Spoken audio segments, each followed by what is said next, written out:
Australia's largest company, BHP, paid $17 billion in taxes and dividends in the past year as its profits soared to $22 billion on the back of soaring commodities, in particular coal used in steelmaking. Our business editor Ross Greenwood joins me. And Ross, is there irony that much of this profit was made on the back of trade with China, where, of course, things haven't been that smooth? Things are delicate. China's got new sort of, if you like, tariffs that it's imposing. There's now suggestions that even Australia's meat industry might be under some threat. But in the commodities that they need, iron ore and gas, but particularly the things that BHP makes, which is copper and nickel, guess what? There's no ban on any of those types of metals. And that's the reason why this has been so strong. But have a look at the BHP profit here. And what we can show you is really there's some $21 billion that BHP has made. It's incredibly strong. And the other factor of this is that also you can see here the revenue, $71.5 billion. There's the underlying profit up by 26%. It's the dividend that surprised the market today. So the total dividend up by 24 cents, $3.25.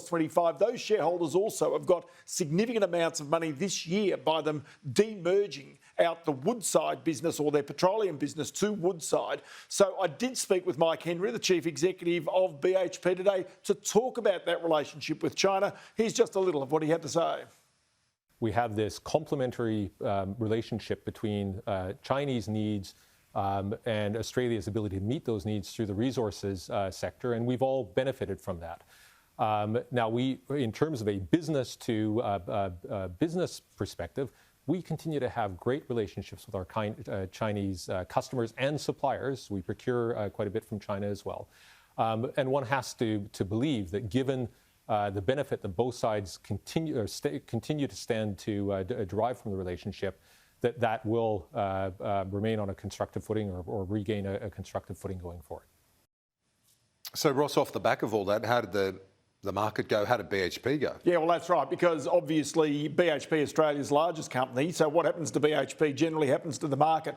But what I can tell you is that, in fact, BHP did dramatically better than what the market did today. Here's the BHP share price, up by more than 4.5% as we speak, $1.77. This is its highest level since really it's been demerged from that petroleum business. The overall market is up by around 0.5%. A number of other companies have reported today that haven't done so well. One of those is Seek.com. Share price has fallen there. Challenger, another business, the share price also a bit lower. But BHP quite clearly, Kieran, the standout in the market today. Ross, there's been some criticism over many years, in fact, about the fact that inflation, CPI, is reported on a quarterly basis in this country. That's about to change. It is about to change. And the reason for that is the Reserve Bank has given that criticism.